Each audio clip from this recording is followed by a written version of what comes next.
Nero did something so disturbing that even historians hesitate to tell it. And look, we're talking about an emperor already known for murdering his own mother, for playing the liar while Rome burned, for brutally persecuting Christians.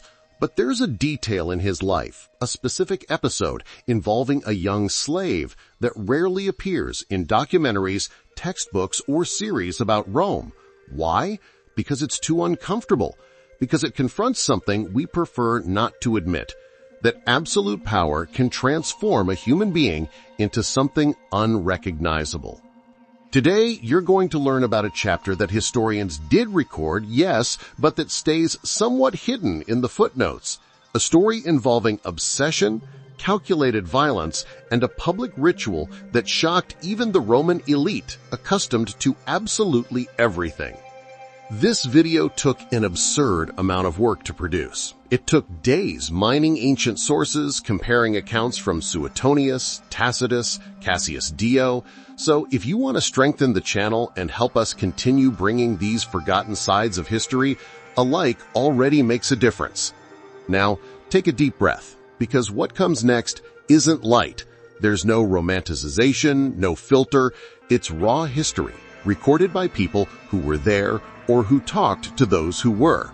And in the end, you'll understand why this episode is a frightening window into the mind of one of the most powerful men who ever existed. Let's start with the scenario. Rome, mid-1st century AD.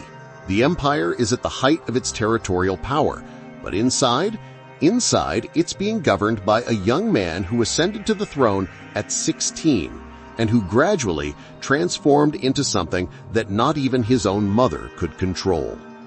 Nero Claudius Caesar Augustus Germanicus. That's the full name, and each piece of that name carries political weight, expectation, pressure. He was chosen, molded, manipulated by his mother, Agrippina, to reach power. She married Emperor Claudius specifically for this, convinced her husband to adopt Nero, probably poisoned Claudius when she realized he was considering passing the throne to his biological son, Britannicus. In the early years, Nero was even reasonable, had good advisors. Seneca, the Stoic philosopher, tried to guide him. Burrus, the commander of the Praetorian Guard, kept things under control. But something inside Nero was broken. Maybe it was genetic. The Julio-Claudian family had a heavy history of instability. Maybe it was the trauma of being raised in an environment where everyone conspired against everyone. Maybe it was simply the fact that he had absolute power and no emotional structure to deal with it. He started discreetly, murdered Britannicus during a dinner, poisoned the boy in front of everyone, and then pretended it was epilepsy. The entire court knew it, but nobody said anything, because that's how it worked. You stayed silent or you were next. Then came Agrippina, his own mother. She tried to maintain control over him, but Nero no longer accepted being controlled. He tried to drown her in a sabotaged boat. Didn't work. She swam to shore. So he simply sent soldiers to finish the job. The woman who put him on the throne was stabbed to death, and when the soldiers hesitated, she screamed, "Strike my womb! This is where that monster came from!" But political violence was common in Rome. Emperors killed rivals all the time. What began to frighten the elite wasn't just that. It was his behavior. The parties that lasted days, the public orgies, the way he dressed in animal skins and attacked people tied to posts, simulating hunts, the visible pleasure he took in humiliating others. And it was in this environment, this emotional and political chaos, that a young man appeared. A slave. Someone who, under normal circumstances, would be invisible. But Nero noticed. And when Nero noticed someone, well, that rarely ended well. His name was Sporus. At least that's how history knows him. A young slave, probably between 13 and 15 years old when Nero first saw him. Ancient sources describe Sporus as someone with a delicate appearance, soft features, almost androgynous. And that caught attention. Nero had a specific obsession. He had been married to Poppaea Sabina, a woman who, according to accounts, was extraordinarily beautiful. Nero was obsessed with her. But in a fit of rage, probably during an argument, he kicked her while she was pregnant. She died, and Nero went into despair. It wasn't exactly remorse, it was more loss of control. He had destroyed the thing he most desired. And then something strange began. He started looking for substitutes, people who resembled Poppaea, who had the same skin tone, the same hair, the same facial structure. And when he saw Sporus, something clicked in his head. The exact reason why Nero fixated on this young man still raises debates among historians. Some argue it was purely physical, the superficial resemblance to Poppaea. Others believe there was a deeper psychological component. Nero wanted to remake what he had destroyed, as if he could rewrite reality through the force of his imperial will. Whatever the reason, Sporus began to be seen increasingly close to the emperor. At court, this was noticed. People whispered. Because Nero didn't hide it, he took the young man to public events, treated him with an intimacy that caused discomfort. Not because relationships between men were taboo in Rome, they weren't, as long as you were the active one, the dominant one. But there was something different there, something that went beyond what was socially acceptable, even by Roman standards. And then, Nero had an idea that ancient historians recorded with careful language, almost as if they were afraid to be too explicit. He decided that Sporus wasn't enough as he was. He needed to be transformed, molded, recreated in the image of the woman Nero had lost. And here comes the part that takes this story into particularly dark territory.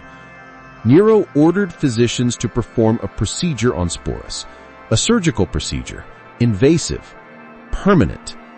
Ancient sources don't go into graphic details, but Suetonius and Cassius Dio make it clear Sporus was castrated, completely.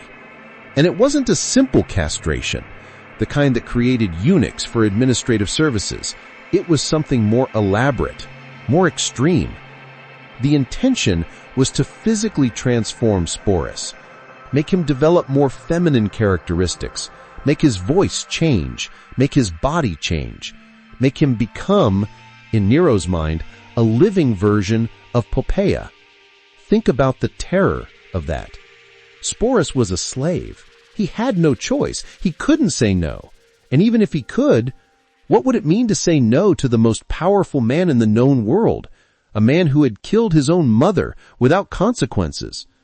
The procedure was done, and Sporus survived, which in itself was remarkable considering the risks of infection and death in ancient medicine.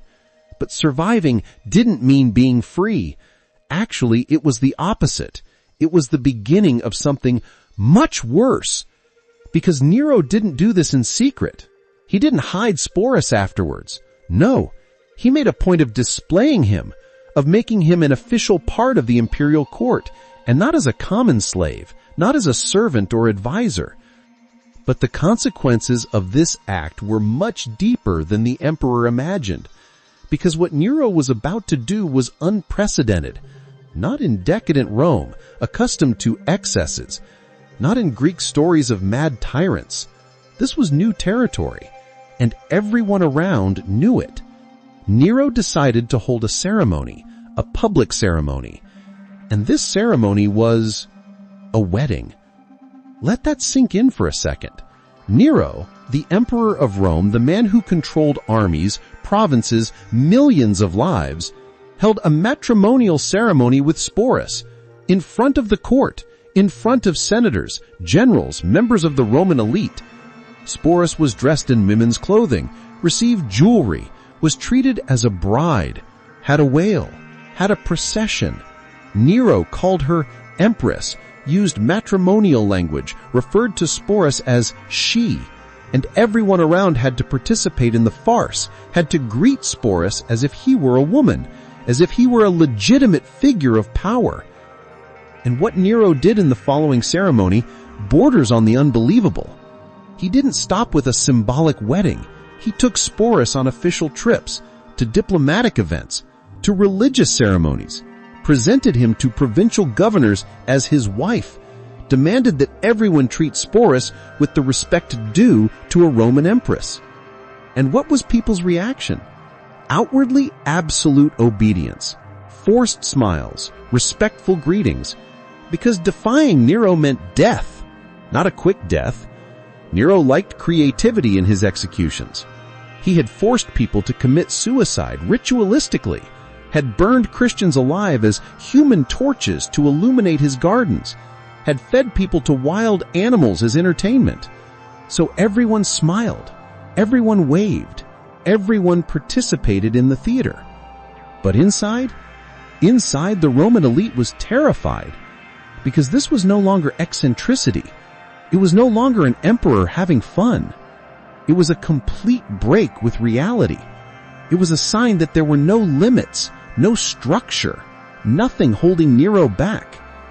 Some historians argue that this episode, this public demonstration of power and madness, was one of the factors that accelerated Nero's fall. Because one thing was accepting a cruel emperor. Rome had had several. Another thing was accepting an emperor who lived in his own world, completely disconnected from any sense of decorum or limit. And there's a detail that makes everything even more sinister.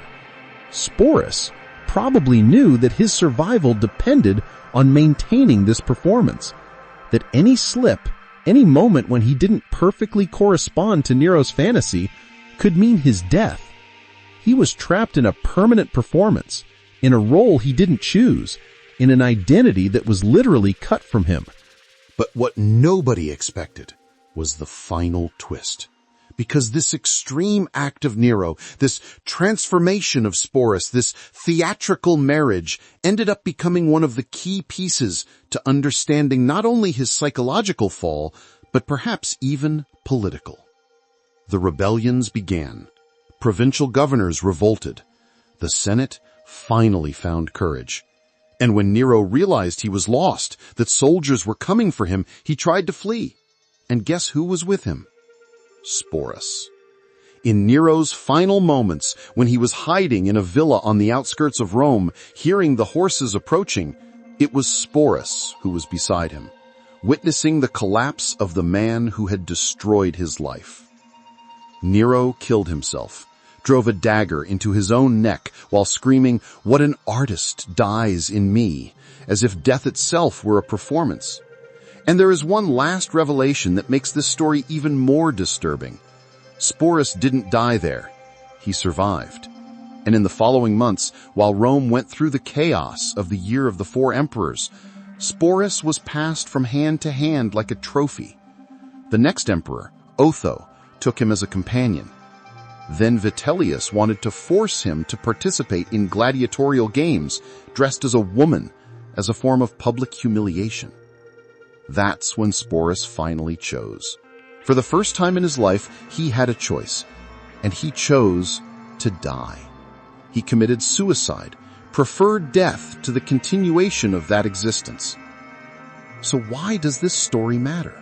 Why are we talking about this more than 2,000 years later? Because ancient historians used Sporus' story to illustrate something fundamental about power, about what happens when a human being has absolute power without any structure, any limit, any consequence. Nero didn't wake up one day and decide to do this. It was a progression. Started with small abuses, then bigger ones, then political murders, then personal murders, until reaching a point where reality itself bent to his will. And any person, any life, could be rewritten, transformed, destroyed, based purely on his whims. Sporus wasn't the victim of a monster. He was the victim of a system that created monsters, that gave absolute power to someone without the emotional capacity to handle it, that allowed an unstable teenager to become emperor simply because his mother conspired better than others. And in the end, it wasn't Nero who shaped Rome. It was Rome that witnessed his destruction, and everyone around him. Sporus' story is almost never told in detail, because it's uncomfortable, because it forces us to face what human beings are capable of when nothing stops them. Because it has no happy ending, no redemption, no moral relief. But that's exactly why it needs to be told. If you want these dark sides of history to continue being exposed here, without filter, without romanticization, consider strengthening the channel with a like. And if you have the stomach for more stories like this, turn on notifications, because real history is much more disturbing than any fiction. Thanks for watching. And remember, knowing the past isn't about feeling good. It's about understanding how far humanity can go, so we never forget what needs to be avoided.